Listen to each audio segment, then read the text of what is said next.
Halo, selamat pagi pemirsa, apa kabar Anda hari ini? Senang sekali dapat menjumpai Anda dalam berita Papua hari ini.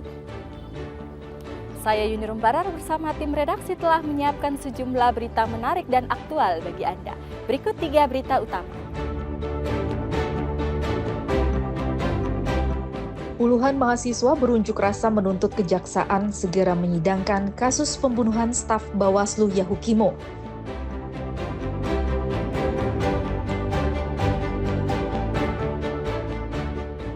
Tunggakan pajak kendaraan di Manokwari mencapai 70 miliar rupiah. Bapenda dan polisi rutin gelar razia pajak.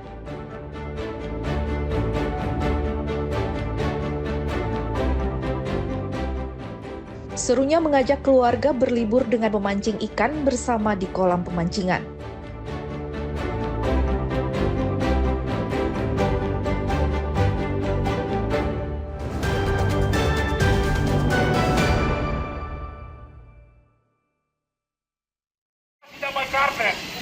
Puluhan mahasiswa menggelar unjuk rasa Senin kemarin di Gapura Kampus Universitas Cendrawasih, Waena, Kota Jayapura. Sambil berorasi, mahasiswa meminta Kejaksaan Tinggi segera menyidangkan kasus pembunuhan Tobias Silak. Polisi membantu mahasiswa dengan menyiapkan kendaraan bak terbuka agar mereka menyampaikan tuntutan ke Kejaksaan Tinggi. Di Kejaksaan Tinggi, mahasiswa tidak bisa masuk karena dihalang oleh aparat. Perwakilan Kejaksaan Tinggi menemui mahasiswa dan berjanji akan transparan dengan kasus pembunuhan Tobias Silak. Pelanggaran HAM. Aksi hari ini kami mendesak supaya pertama itu soal jaksa segera mempercepat proses persidangan dalam waktu yang dekat. Kemudian yang kedua, ungkap kedua pelaku yang kemudian belum didakwakan sebagai tersangka. Nah, kemudian yang ketiga, persidangan hak kepo karena itu permintaan keluarga korban. Nah, tujuan kami hanya 3 itu. Maka kami hari ini melakukan aksi serentak secara nasional di Indonesia dan Papua. Kapolres Jayapura Kota AKBP Frederikus Maklarimbon memastikan unjuk rasa berjalan lancar dan aman. Hanya mempersiapkan khususnya untuk menjaga ketertiban dan kelancaran aktivitas masyarakat yang ada di Kota Jayapura. Kota rekan-rekan sudah lihat semua sudah berjalan dengan lancar dan di Waena ini. Setelah itu mereka nanti akan bergeser ke Kejaksaan di Papua. Kami kesempatan semua karena ada beberapa titik mulai dari AB sampai dengan di Waena dan juga yang ada di Jayapura Utara. Setelah menyampaikan orasi di Kejaksaan Tinggi Papua, mahasiswa kemudian membubarkan diri dengan tertib. Tobias Silak merupakan staf Badan Pengawas Pemilu atau Bawaslu Kabupaten Yahukimo yang meninggal dunia akibat ditembak pada 20 Agustus 2024 lalu. Polda Papua sudah melimpahkan kasus pembunuhan itu pada awal Mei lalu dan tinggal menunggu persidangan. Audi Rampengan melaporkan.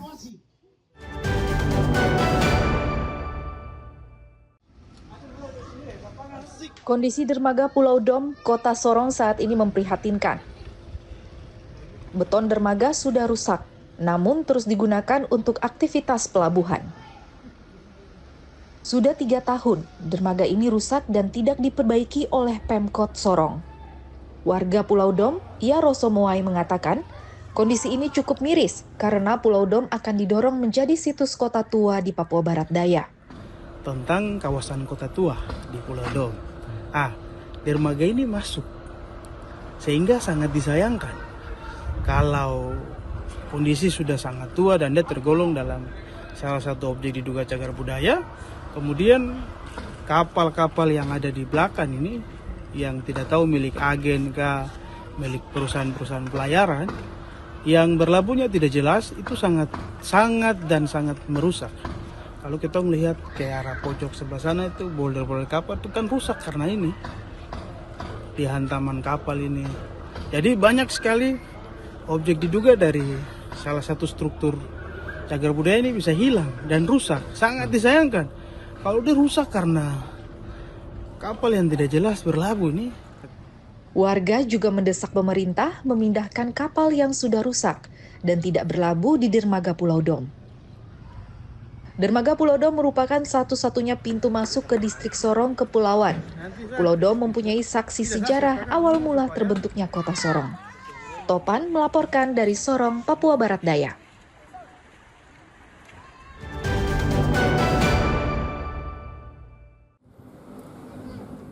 Pelaksanaan pemilihan suara ulang untuk pilkada di Kabupaten Bovendigul, Papua Selatan akan berlangsung pada tanggal 6 Agustus mendatang. TNI memberikan perhatian serius untuk mengamankan proses pemilihan calon bupati dan wakil bupati, karena kabupaten ini berada di daerah perbatasan Indonesia dan Papua Nugini.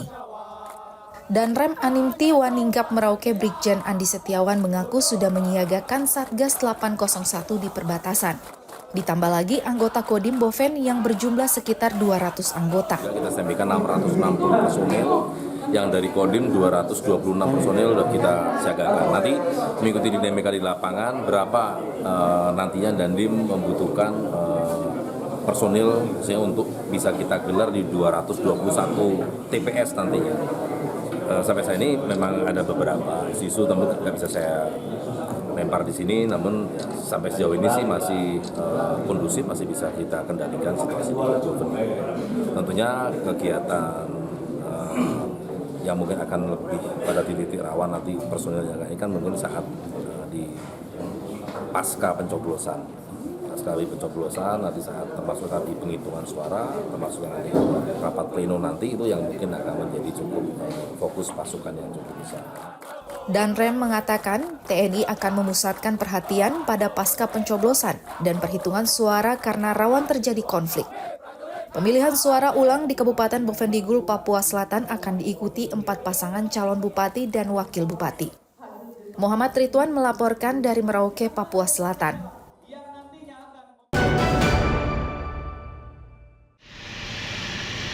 Unit Pelaksanaan Teknik Samsat Manokwari mencatat dari tahun 2020 hingga 2025, tunggakan pajak kendaraan bermotor mencapai lebih 70 miliar rupiah. Untuk meningkatkan ketaatan pembayaran pajak kendaraan bermotor, Satlantas Polres Manokwari bekerja sama dengan Samsat menggelar razia kendaraan di beberapa tempat di kota Manokwari. Dalam proses operasi ini banyak pengendara terjaring, sebagian besar pengendara sepeda motor. Sebagian dari mereka sudah beberapa tahun tidak membayar pajak kendaraan. Petugas Samsat langsung mendata dan membuatkan invoice bagi pengendara untuk segera membayar pajak kendaraan di kantor Samsat Manokwari. Kegiatan rahasia atau sweeping pada pagi hari ini kita kejar wajib pajak yang belum bayar pajak, menunggak. Kita harapkan supaya lewat sweeping atau rahasia pada pagi hari ini menjadi hal yang penting untuk masyarakat bisa tahu atau taat untuk bayar pajak. Karena kita lihat pajak ini kan untuk pembangunan di daerah ini. Kalau masyarakat pengguna jalan itu tidak bayar pajak, nanti ke depan bagaimana? Kan pajak untuk 70 miliar lebih. Itu dari berapa tahun 2020 sampai 24 masuk 25. Polisi dan petugas Samsat akan terus menggelar razia untuk meningkatkan kesadaran dan kepatuhan masyarakat untuk membayar pajak kendaraan. Edi melaporkan dari Manokwari, Papua Barat.